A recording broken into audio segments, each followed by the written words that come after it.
आइए बढ़ते हैं आगे जानने के लिए इस एपिसोड में कि बात कहां तक पहुंचती है। मोहिना के मौत का रहस्य खुल पाता है अभी या फिर नहीं। कनक के साथ जो अब बीत रहा था उसे बयां करना बहुत मुश्किल था। यह कुछ भयानक दुस्वप्न जैसा था, क्योंकि कुछ दिनों पहले तक वो बिजली विभाग में अच्छा खासा इंजीनियर था और अब वो इन जंजालों में पूरी तरह फंस चुका था, जहां से वापसी की राह असंभव सी थी। जैसे जैसे वो कब्रिस्तान के समीप आ रहा था, उस पर भय की चादर घिरती जा रही थी। उसके दिमाग में अनेक सवालों का जन्म हो रहा था। कब्रिस्तान में अनुष्ठान के लिए चौकीदार फहीम अहमद की अनुमति लेनी होगी और उसे सब कुछ सच सच बताना होगा जो मैंने अब तक उससे छिपाया है। ओह, कहीं कब्रिस्तान में जाने का मतलब ये तो नहीं कि मोहिना के कब्र के पास यह अनुष्ठान किया जाएगा। नहीं नहीं, ऐसा हुआ तो मैं तो डर के मारे वहीं बेहोश हो जाऊंगा। इस तरह के अनेकों सवाल उसके मन के दरवाजे पर दस्तक दे रहे थे। खैर, होने क्या वाला था ये तो वहीं जाकर उसे इसका एहसास होने वाला था कि हकीकत क्या है। कुछ ही देर में दोनों कब्रिस्तान के अंदर प्रवेश कर जाते हैं। कनक चौकीदार फहीम अहमद के झोपड़े के पास जाकर खड़ा हो जाता है। फहीम अहमद उन दोनों को रात्रि के इस वक्त देखकर चौंक जाता है। वो कनक की तरफ देखते हुए बोलता है, साहब, रात को इस वक्त आप यहां क्या कर रहे हैं और ये सज्जन कौन है? कनक चौकीदार की बात सुनने के बाद उसे सारी बात विस्तार से बता देता है। मोहिना की आत्मा की मुक्ति के अनुष्ठान की सारी जानकारी भी दे देता है। चौकीदार उसकी सारी बात सुनने के बाद बोलता है, साहब, अमूमन 6 फीट लंबी और 2.5 फीट चौड़ी कब्र खोदी जाती है। एक कब्र को तैयार करने में 1.5 से 4 घंटे तक का वक्त लगता है। मेरे वालिद ने अपनी मौत से 10-15 साल पहले अपनी कब्र खुद तैयार की थी। लेकिन अच्छा ही है जो मैं कब्रिस्तान में काम करता हूं, वरना जिंदगी और रिश्तों को इतने करीब से देखने का मौका कहां मिल पाता। मैं अपनी आंखों से रोज देखता हूं। उसे देखकर मेरा दिल भर आता है। पहली बरसी गुजर जाने के बाद तो लोग कब्र का हाल चाल जानने तक नहीं आते। क्या वाकई सांस की माला टूटने से रिश्ते भी टूट जाते हैं, या भागती हुई जिंदगी में किसी के पास थमकर अपने उस अजीज को याद करने का भी वक्त नहीं रहा जो कभी उन्हीं के बीच उनकी जिंदगी का अहम हिस्सा था। लेकिन दूसरे पहलू से देखो तो समझ आता है, जिंदगी ठहरने का नाम भी तो नहीं है। आगे बढ़ना और चलते रहना ही तो जिंदगी का फलसफा है। कनक चौकीदार की बात सुनने के बाद बोलता है, वाह फहीम मियां, आपको तो जिंदगी का अच्छा खासा तजुर्बा है। यह तजुर्बा यूं नहीं आता, इसके पीछे आपकी मेहनत लगन के अलावा आपका दिया गया अनमोल समय भी है।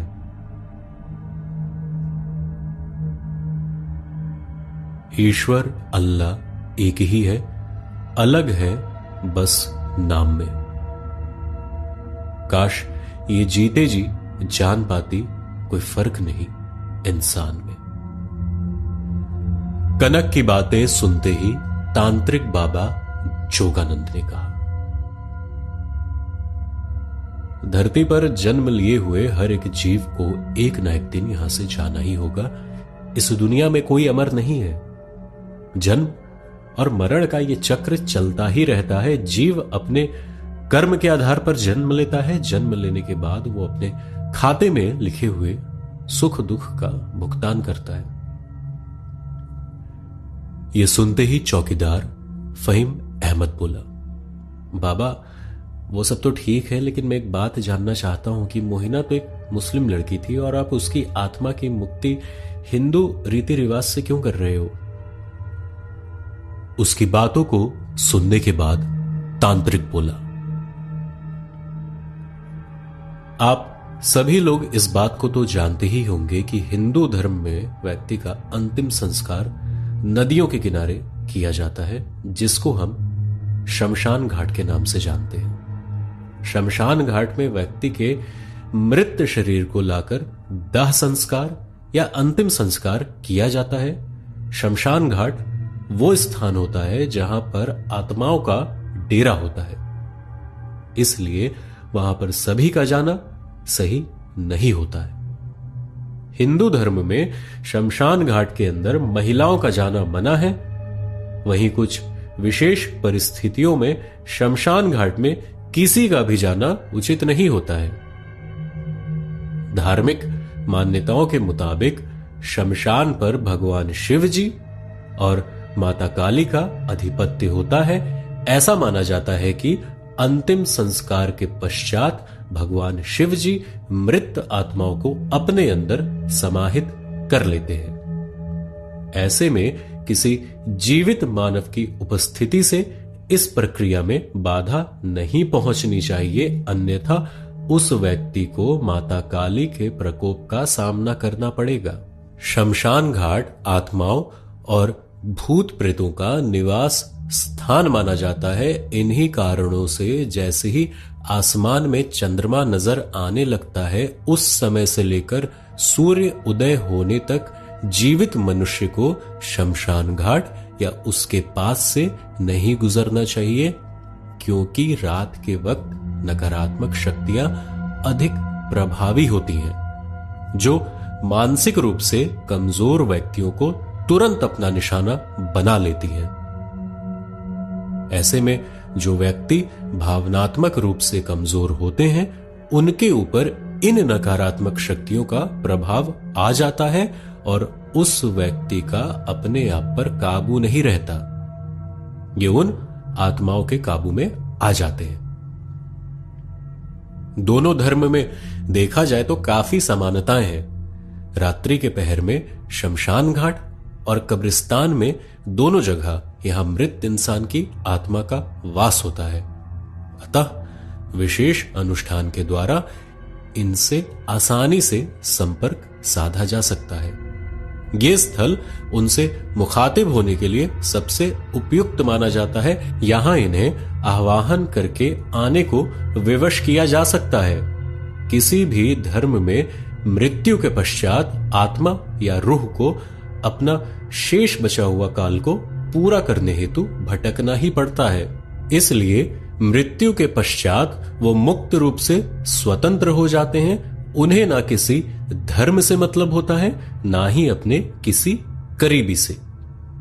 वो बिना किसी दबाव के फैसले लेने को स्वतंत्र होते हैं और वीराने और एकांत में रहकर अपने काल चक्र को पूर्ण करने की कोशिश करते हैं। बाबा जोगानंद की बातों को बीच में काटते हुए चौकीदार फहीम बोला, वो सब तो ठीक है बाबा, लेकिन महिलाओं को शमशान घाट में जाने के लिए क्यों मना किया जाता है? इसके पीछे कोई कारण है या सदियों से चली आ रही कोई प्रथा है? चौकीदार की बातों को सुनने के बाद जोगानंद बोले, शमशान घाट में महिलाओं को ना जाने के लिए मना करने के पीछे भी कई वजह हैं। शमशान में आत्माओं का वास होता है और इन भटकती आत्माओं और भूत प्रेतों से महिलाओं को सबसे ज्यादा खतरा रहता है।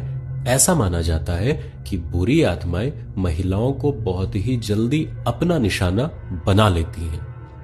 वहीं दूसरा कारण यह भी है कि हिंदू धर्म के अंतर्गत अंतिम संस्कार में शामिल होने वाले परिवार के सदस्यों को बाद में अपने बाल मुंडवाने पड़ते हैं। ऐसे में इस प्रथा से महिलाएं दूर रहें, इसलिए उन्हें वहां जाने के लिए मना किया जाता है।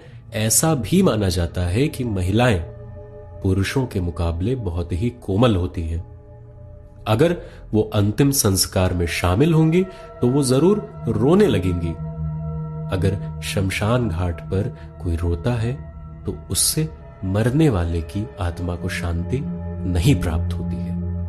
इन्हीं कारणों से महिलाएं शमशान घाट में नहीं जाती।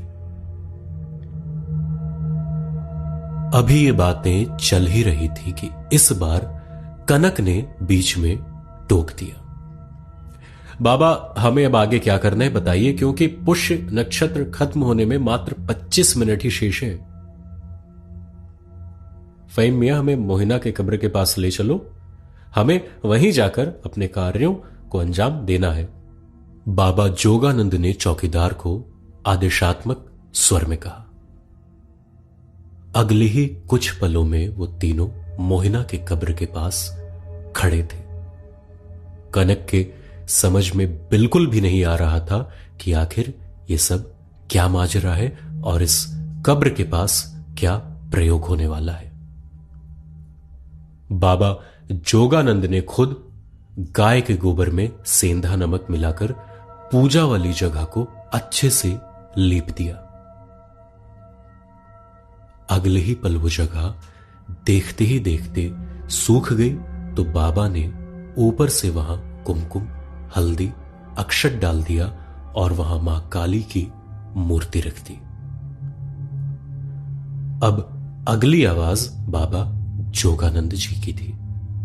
पुत्र कनक, इस कब्र के विपरीत दिशा अर्थात वामवर्त दिशा में 3 चक्कर लगाकर यहां ठीक इसी स्थान पर खड़े हो जाओ।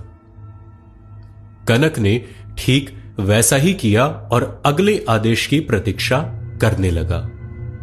बाबा जोगानंद ने अपने झोले से काले वस्त्र को निकालने के बाद कनक के हाथ में थमते हुए कहा, पुत्र, अब इस साधना को करने से पहले ध्यान रखें कि इसके दौरान आपको काले रंग का कपड़ा पहनना होगा। स्त्री से बात करने की मनाही होती है। इस समय काल में वो माया के रूप में इधर उधर दिखे भी तो आपको बोलने की मनाही है, जब तक कि मैं खुद इसकी आज्ञा ना दूं। कनक ने अपनी कमीज को उतारने के बाद झट से वो काली कमीज पहन ली। उसके बाद फिर बाबा ने अपने काले झोले से काली हकीक की माला उसकी गर्दन में डाल दी और नीचे काला आसन बिछाने के बाद उसको बैठने को कहा। अगले ही पल बाबा ने एक अनार, वो लाल रंग के फूल मूर्ति पर अर्पित करते हुए एक कांसे की एक थाली में सिंदूर से त्रिशूल बनाने के बाद मंत्र द्वारा इस त्रिशूल की पूजा करने लग जाते हैं।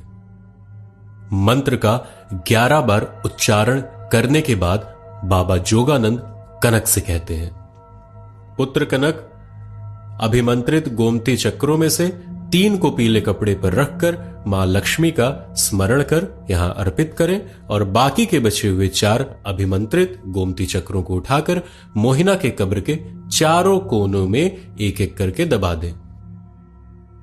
हमेशा की तरह उनकी आज्ञा का पालन करते हुए उसने ठीक वैसा ही किया। थोड़ी देर में ही बाबा ने फिर वहीं सामने एक चौकी पर साफ लाल कपड़ा बिछाया, फिर उस पर एक तांबे का लोटा रखा। उस पर सूखा नारियल रखने के बाद उस कलश के चारों ओर पान, सिंदूर, 2 लड्डू का चढ़ावा किया और बोले, पुत्र कनक, अपने हाथ में गंगा जल की कुछ मात्रा लेकर संकल्प लें। संकल्प इस प्रकार से लें, दाएं हाथ में थोड़ा जल लें व इसे बाएं हाथ से ढक लें। अब इस प्रकार बोलें, हे कर्ण पिशाचिनी परमेश्वरी, हे सर्वशक्तिमान, मैं अपना नाम बोले, गोत्र अपना गोत्र बोले, मां काली मंत्र को सिद्ध करने का कार्य कर रहा हूं। मेरे कार्य में पूर्णता प्रदान करें, ऐसी मैं कामना करता हूं।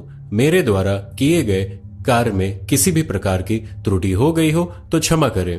ऐसा कहकर हाथ के जल को नीचे जमीन पर छोड़ दें और 3 बार हाथ से जमीन को स्पर्श कर माथे से लगाते हुए बोले, संकल्प लेने के पश्चात मां काली के इस स्तुति मंत्र द्वारा उनका आवाहन करें। मंत्र उच्चारण करने के बाद बाबा स्वयं बोले, देखो पुत्र, मैं अब जो करने वाला हूं उसे देखकर तुम बिल्कुल भी विचलित नहीं होना। बस चुपचाप देखते रहना और दिल को यकीन दिलाने की कोशिश करना कि हम मोहिना की आत्मा की मुक्ति के लिए ये कार्य कर रहे हैं। ये कहने के साथ उन्होंने अपने काले झोले से काले मुर्गे को निकाला, जिसकी दोनों टांगे एक मजबूत धागे से बंधी हुई थी और उसके पंख पीछे की तरफ पहले से मुड़े हुए थे। बाबा जोगानंद ने गंगा जल की बूंदों की कुछ मात्रा अपनी हथेली में डालने के पश्चात उस काले मुर्गे को पिलाने की कोशिश की और अगले ही पल बिजली की फुर्ती से एक धारदार खूंखारी से उसका सिर धड़ से अलग कर दिया और मुर्गे का कटा हुआ सिर मोहिना के कब्र के ऊपर फेंक दिया और सामने रखे तांबे के लोटे में उस मुर्गे का खून टपकने दिया। जब तक लोटा लबालब भर नहीं गया, फिर उस लोटे के अंदर अपनी अनामिका उंगली को डालकर निकाल लिया।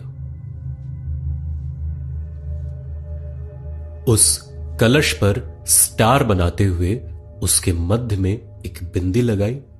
ये सब कर लेने के बाद वो अपने कंधे पर लाल कपड़े को रखते हैं और एक मंत्र का जप शुरू कर देते हैं।